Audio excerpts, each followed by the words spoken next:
at this major moment for our country around the G20 is a signal of our country's ascendance to a new level on the global stage, as a country that is forward-looking and that embraces the power of digital transformation to resolve societal challenges.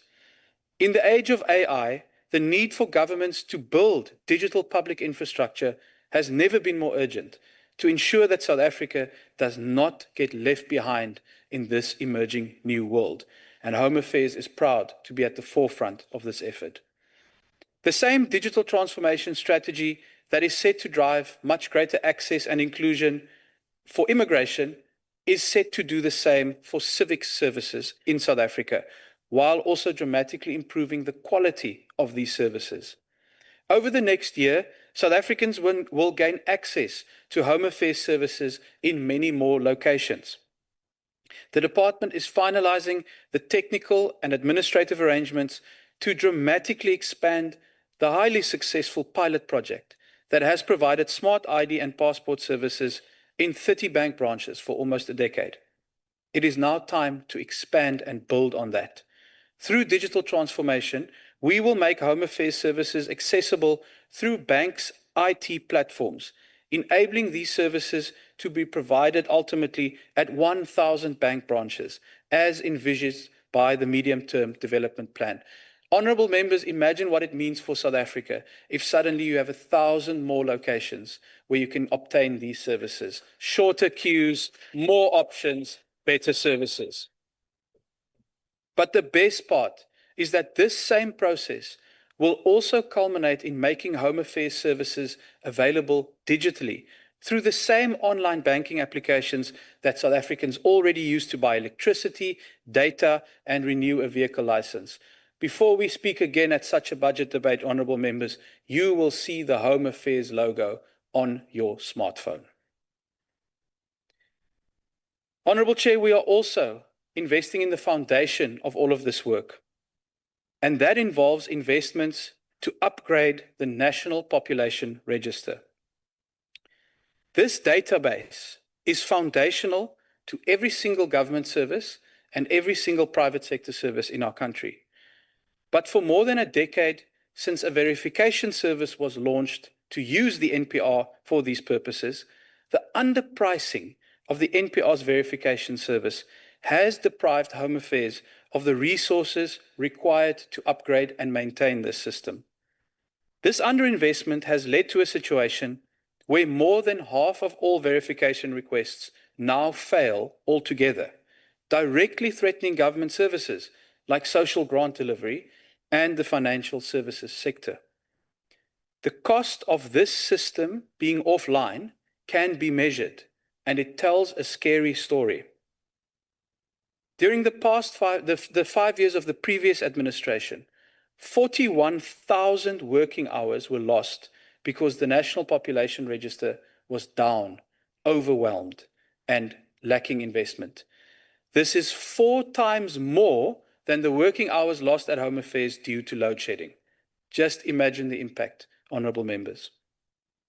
That is why the department has now built substantial upgrades to this verification service and has gazetted a new price structure that sets a cost-reflective price for real-time verifications during peak hours at 10 Rand, while introducing an off-peak, low-cost alternative for batch transactions costing just 1 Rand. We have not adjusted this pricing structure out of malice. We have done it in the national interest. And I can report today that it is already working as intended. In the past, it cost 15 cents to use this critical government service.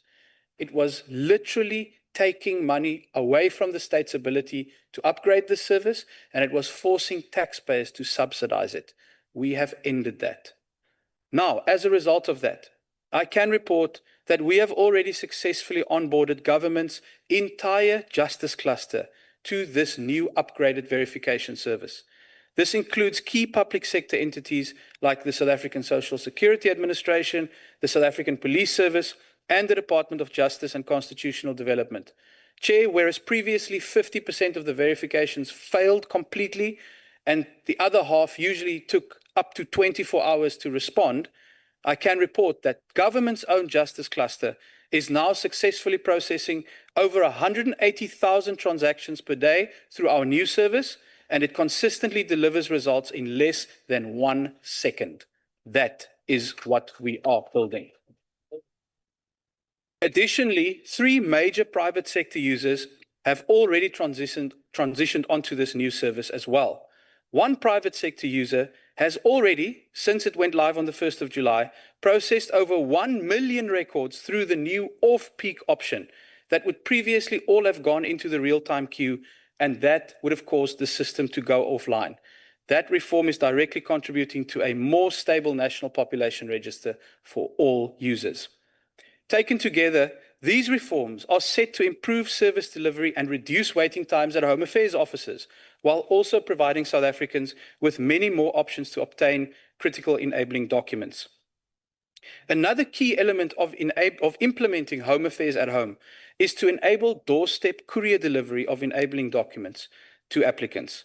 This service is already being designed and will rely on cutting-edge facial recognition technology to ensure we deliver the right document to the rightful owner every single time, while eliminating the need for you to stand in a queue just to collect an ID or a passport. These reforms all lay down markers on our road towards building South Africa's first ever digital ID system. We are creating a policy foundation for digital ID that will allow the department to shift its paper-based documents and services onto digital platforms. The policy will also enable the framework to verify such documents and create the space for the safe use of digital ID. The department will then be able to issue and verify e-passports, e-birth certificates, and digital IDs. This year, we will send the draft digital identity policy to Cabinet for approval to conduct public hearings. At a technology level, the department is now working closely with the South African Reserve Bank, which is a certification authority, to develop a robust digital identity system based on facial recognition. Honourable Chairperson, I am tabling a budget of 11 billion rand for the Department of Home Affairs, whose baseline increases by 231 million in 2025-26, 1.2 billion in 26-27, and 369 million in 27-28 to fund mainly the Border Management Authority and the 2026 local government elections. I must stress that the 2025-26 budget for the Border Management Authority is just 1.7 billion rand, growing only to 1.8 billion rand next year and 1.9 billion in 2027-28. This is clearly and completely inadequate for the BMA, and we are considering other revenue streams to support the BMA to ensure that they secure our borders for development. But we need the support of this House to make sure we adequately capacitate this important institution. The Independent Electoral Commission has been provided with additional funding of 885 million rand in 2026-27 to cover costs associated with the 2026 local government elections. Their budget is 2.1 billion rand for this financial year. Honourable Chair, I believe that Home Affairs is on the most exciting reform journey our democracy has ever seen. We are guided in everything we do by our apex priority of digital transformation, and this clear focus is enabling us to systematically solve problems that have plagued our country for many years. If we can make Home Affairs work better, we will restore the hope that all of South Africa can work better. The work that we do in Home Affairs is important because we also want to help raise expectations. Home Affairs delivered during the first year of this administration, and we are determined to make our second year even more impactful by delivering the exciting innovations I have described today. But the most important point is that if we can do it, then so can others. And citizens must begin to demand from political leaders that we move with greater urgency to implement modernization and reform. In fact, probably the single greatest thing holding South Africa back is complacency and a lack of urgency in the face of tremendous challenges. At Team Home Affairs, we are working to defeat complacency and to embrace urgency, because the reforms that South Africa needs to prosper cannot be delayed a day longer. It is this commitment to do the hard work together that sets Home Affairs apart. With every day that passes, we take another collective step towards achieving our goal of using digital transformation to deliver dignity for all. I thank you. DA at work, rescuing South Africa.